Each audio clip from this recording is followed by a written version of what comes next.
अगर ईश्वर अल्लाह एक समान है, सभी धर्म धरती पर बराबर हैं, तो क्यों पूरी दुनिया में गैर मजहबियों के इस तरह से निर्मम हत्या हो रही है?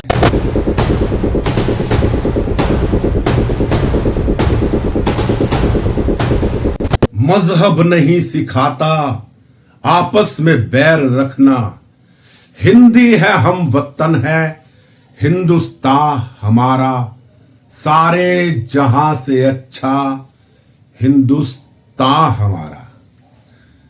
इस गीत के बोल 1904 और 5 के मध्य में मोहम्मद इकबाल ने लिखे थे।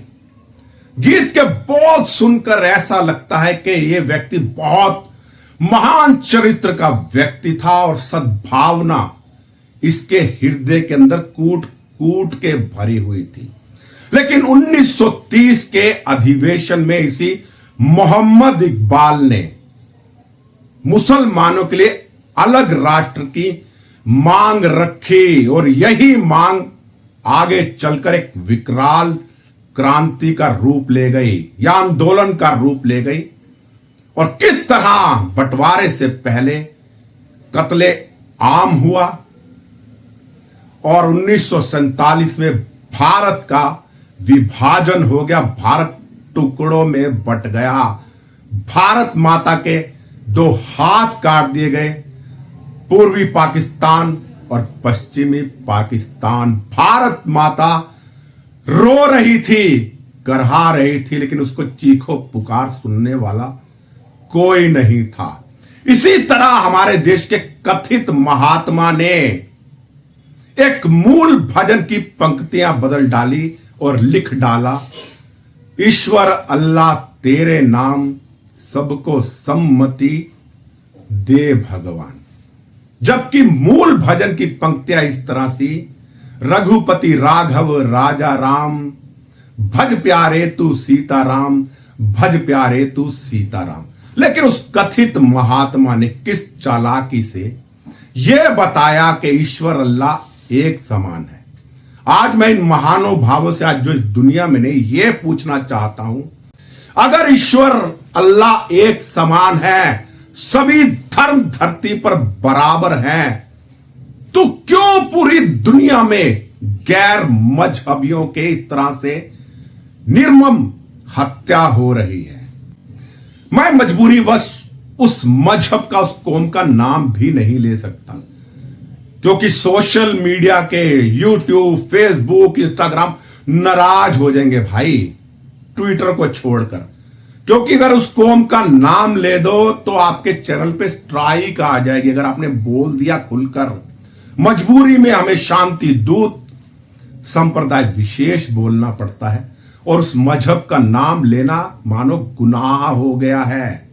मेरे पहले भी 2 यूट्यूब चैनल उड़ाए जा चुके हैं सत्यता बोलने के कारण, केवल फेसबुक पेज उड़ाया जा चुका है। मेरे फेसबुक पेज, यूट्यूब की रीच इतनी कम कर दी गई है सच्चाई बोलने के कारण। चलिए मैं इन बातों में नहीं आऊंगा। आज आप देख लीजिए पूरे विश्व में जहां कहीं भी कत्लेआम हो रहा है। ताजा उदाहरण आप सूडान का ले लीजिए, नाइजीरिया का ले लीजिए, हमारे पड़ोसी दुश्मन मुल्क बांग्लादेश में देख लीजिए किस तरह एक विशेष मजहब के लोग हिंदुओं का, क्रिश्चियनों का, यहूदियों का कत्लेआम कर रहे हैं। और क्या कहकर कत्लेआम करते हैं? ओलाहू उबर। आप मेरी बात समझ गए होंगे। आपसी युद्ध होते हैं, मरने वाला भी ओलाहू उबर कहता है और मारने वाला भी आतंकवादी ओलाहू उबर ही कहता है। यानी जो कत्लेआम हो रहा है आसमानी आका के लिए हो रहा है। मैं पूछना चाहता हूं, आज नाइजीरिया के अंदर केवल 1 हफ्ते के अंदर 8000 निरपराध क्रिश्चियनों की हत्या कर दी गई। यह फिलिस्तीन का रोना रोते हैं कि फिलिस्तीन पर इजराइल ने जबरन कब्जा कर लिया है। लेकिन कभी आपको इतिहास मालूम है? आज से 2000 वर्ष पहले तक, जहां आज यरूशलेम है, यह पूरा इलाका यहूदियों का होता था। यूरोप के भी कुछ देशों में यहूदी बहुसंख्यक थे। पूरा मिस्र यहूदियों का था। लेकिन 1400 वर्ष पहले एक मजहब का उदय होता है और कट्टरता के चलते उन्होंने यहूदियों का बुरी तरह से कत्लेआम करा। इससे पहले ईसाइयों ने यहूदियों को बड़ी बुरी तरह से मारा, यह कहकर कि ईसा मसीह को सूली चढ़ाने वाले यहूदी थे। हिटलर ने एक ही दिन में 10 लाख यहूदियों को गैस चैम्बर में डालकर मार दिया था, दम घोट घोट कर। अगर आज जिस जगह पर पुराने समय से यहूदी रह रहे थे उस जगह को अपना कहते हैं तो लोग उनके खिलाफ भड़काते हैं। वो अपने हक की लड़ाई लड़ रहे हैं और यही हिंदुओं के साथ हो रहा है। अफगानिस्तान में किस तरह से जो पहले बुद्ध का देश था, उससे पहले सनातनी थे, लेकिन बौद्ध धर्म अपनाया सम्राट अशोक के बहकावे में आकर। बाद में किस तरह मजहब वालों ने कत्लेआम करा और वहां मजहब परिवर्तन करवा दिया। जो आज का मौजूदा ईरान है, पहले पर्शिया था, यहां केवल पारसी रहते थे, लेकिन आज वहां एक पारसी नहीं है। कुछ पारसी हैं गिने चुने जो केवल हमारे भारत देश में रहते हैं, जिनको हम नल वाला, बाटली वाला, फिरोज वाला बोलते हैं। वो पूरे दुनिया में अगर कहीं सुरक्षा तो यहां सुरक्षित है। क्यों एक मजहब विशेष के लोग ओलाहू ओवर कह के दूसरे लोगों की हत्या करते? अगर पूरी दुनिया के धर्म एक समान है जैसे हमारे कथिन महात्मा ने कहा था, तो क्यों जबरन धर्म परिवर्तन हो रहा है बड़े पैमाने पर, ताकत के दम पर, तलवार के दम पर, लालचवश लव जिहाद के दम पर, डरा धमकाकर? यही काम मजहब वाले कर रहे हैं और यही क्रिश्चियन मिशनरीज कर रही हैं, लालच दे देकर। कभी सुना है किसी हिंदू ने, सनातनी ने किसी का धर्म परिवर्तन करवाया हो? सिर्फ घर वापसी कही है। जो मजबूरी वश डर के साए में जिन्होंने दूसरे मजहबों में चले गए, लालचवश चले गए, अगर वो स्वेच्छा से घर वापसी करना चाहते हैं तो उनका हृदय से स्वागत है। यानी शाम का भूला अगर, सुबह का भूला अगर शाम को घर वापसी कर ले तो वो भूला भूला नहीं कहलाता, वो अज्ञानता कहलाती है।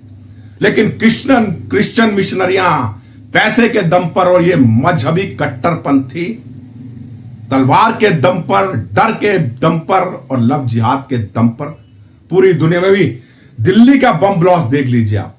करने वाले कौन?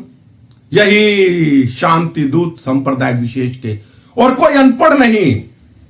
कश्मीर के नौजवानों को यह कहकर कि वो अनपढ़ हैं, भटके हुए नौजवान हैं, उनको छूट दे दी जाती थी। तमाम मानवाधिकार आयोग संगठन उनके पक्ष में खड़े हो जाते थे और हमारे देश के दोगले नेता कपिल सिब्बल जैसे रात भर याकूब मेनन के लिए अदालतें के दरवाजे खटखटाते हैं। हमारी उच्चतम न्यायालय रात को दरवाजे खोलते हैं आतंकवादियों की फांसी की सुनवाई करने के लिए। बहुत बड़ी विडंबना है हमारे देश के लिए। और हम सोशल मीडिया पे खुलकर उस कौम का नाम नहीं ले सकते, उस मजहब का नाम नहीं ले सकते। आप हिंदू बोल सकते हैं, क्रिश्चियन बोल सकते हैं, ईसाई बोल सकते हैं, बौद्ध बोल सकते हैं, सिख बोल सकते हैं, लेकिन इस कौम का नाम लेना भी गुनाह बन चुका है सोशल मीडिया पर। अगर आपने बोल दिया, कुछ लोग कहते हैं आप धर्म विशेष, मजहब विशेष क्यों कहते हैं? भाइयों, हमारी मजबूरी है। कितने चैनल उड़वाऊं मैं अपने, कितने फेसबुक पेज डिलीट करवाऊं, केवल सच बोलने के लिए मेरे चैनलों की रीच खत्म कर दी गई है। लेकिन सोचिए, पहचानिए, ये कभी नहीं सुधरने वाले, क्योंकि जिनकी आसमानी किताब में यह लिखा हो कि काफिरों को मारना शबाब का काम है और आप जन्नत के हकदार बनोगे। अगर आप जिहाद करते हुए मारे जाओगे तो शहीद कहलाओगे, और अगर फतेह करी तो गाजी कहलाओगे। ऐसी सोच इनको मिलती कहां से? इनकी आसमानी किताब से, 26 विवादित आयतों से। लेकिन किसी को हिम्मत नहीं है। समय समय पर क्रिश्चियनों के धर्म में भी सुधार हुआ, सिख पंथ में भी सुधार हुआ, और हिंदू धर्म में तो बहुत अधिक सुधार हुआ, लेकिन आज भी जो 1400 साल पुरानी आसमानी किताब है उसका एक अक्षर भी कोई बदलना गवारा नहीं करता, और वो कहता है कि यह आसमानी आका का हुक्म है। उस किताब में अगर चपटी धरती लिखा है तो ये गोल नहीं बताएंगे, उसको बहस कर लेंगे, सुसाइड बॉम्बर बन जाएगी इसी बात को लेकर। सूर्य पृथ्वी का चक्कर लगाता है ये मानेंगे, ये नहीं मानेंगे कि पृथ्वी सूर्य का चक्कर लगाती है, क्योंकि आसमानी किताब में लिखा है। कितनी जाहिलता भरी हुई है इनके दिमागों में। गैर मजहब की लड़कियों को फंसाओगे तो जन्नत के अधिकारी बनोगे, क्या है भाई। लेकिन सच बोलना इस देश में अपराध है, सोशल मीडिया पे अपराध है। आपकी जबान पे ताला लगा दिया जाएगा या आपके खिलाफ फतवे जारी हो जाएंगे, ऐसे नूपुर शर्मा के खिलाफ फतवे जारी हुए। उदयपुर के कन्हैयालाल टेलर की हत्या कर दी गई, कितने ही लोगों की हत्या कर दी मजहब के नाम पर, नबी की गुस्ताखी के नाम पर। लेकिन रोज भगवान राम के बारे में अब शब्द बोले जाते हैं, माता सीता के बारे में बोले जाते हैं, माता कौशल्या के बारे में बोले जाते हैं। असुद्दीन ओवैसी के छोटे भाई अकबरुद्दीन की सैकड़ों वीडियो सोशल मीडिया पे है, लेकिन स्पेशल हैदराबाद की हाई कोर्ट यह कह के उसको बाइज्जत बरी कर देती है कि उसके खिलाफ कोई पुख्ता सबूत नहीं है। तो क्यों फायदा ये वीडियो जो सोशल मीडिया पे वायरल हो रही है, या ये सबूत हमारे जो माननीय न्यायाधीश को नजर नहीं आता था? क्यों आज भी तुष्टीकरण के नाम पर इन शांति दूतों को सबसे ज्यादा सुविधाएं हो रही हैं? किसी भी देश में जो भी माइनॉरिटी 9% से ज्यादा हो जाती है उसको माइनॉरिटी नहीं माना जाता, लेकिन इस देश में 35% वालों को भी आज भी माइनॉरिटी के दायरे में रखा गया है। लेकिन जो 9 राज्यों में हिंदू अल्पसंख्यक हो गया आज भी वो माइनॉरिटी के दायरे में नहीं है, उनको कोई सुख सुविधाएं नहीं है, कोई स्पेशल उनके लिए स्टेटस नहीं है, क्योंकि वो बहुसंख्यक समाज से आते हैं। जिस तरह से जनसंख्या बढ़ रही है तो वह दिन दूर नहीं जब यह भी मिस्र की तरह एक मजहबी राष्ट्र बन जाएगा, ईरान की तरह, बांग्लादेश की तरह, पाकिस्तान की तरह, अफगानिस्तान की तरह। तब बहुत देर हो चुकी होगी, ना आप सुरक्षित रह पाएंगे ना आपकी बहन बेटियां। मैं जो बातें कहता हूं कुछ लोगों को बुरी लगती होंगी, मेरे चैनल की कंप्लेंट भी करते होंगे, लेकिन मैं डरता नहीं हूं, क्योंकि सबको मालूम है भीषण बीमारी से गुजर रहा हूं इस वक्त। मुझे ब्लड कैंसर है, वो भी खतरनाक वाला, मल्टीपल माइलोमा नाम का। कितने महीने जीऊंगा, वर्ष जीऊंगा मुझे नहीं मालूम, क्योंकि एलोपैथी के डॉक्टर ने मुझे 5 साल की मियाद दे दी है। ये सच्चाई बता रहा हूं, मेरे चेहरे से मालूम नहीं पड़ता, लेकिन ये बहुत बड़ी सच्चाई है। लेकिन जब तक जीऊंगा, और इतनी हिम्मत है कि अपनी विल पावर से मैं ताउम्र जीऊंगा जब तक मेरी स्वाभाविक मृत्यु नहीं होगी, और इन मजहबों की पोल खोलता रहूंगा। मुझे अब जेल जाने का भी कोई डर नहीं है, क्योंकि कोई कोर्ट, कोई थाना मुझे एक रात के लिए बंद नहीं कर सकता, क्योंकि अगर मैं थाने में या कहीं मर गया तो जिम्मेदार कौन होगा? इसलिए भाई, मौत का खौफ मेरे को नहीं है, गिरफ्तारी का खौफ मुझे नहीं है। सच्चाई बोलता हूं, सच्चाई बोलता रहूंगा, बस ज्यादा कुछ नहीं कहूंगा। आप समझदार हैं। इस वीडियो को शेयर जरूर कर देना भाइयों, चैनल की रीच बनाए रखना। इसी के साथ अपनी वाणी को विराम देता हूं। मैं राजेश बसिंत, संवाद नेशन के साथ। जय हिंद, जय भारत, वंदे मातरम, भारत माता की जय।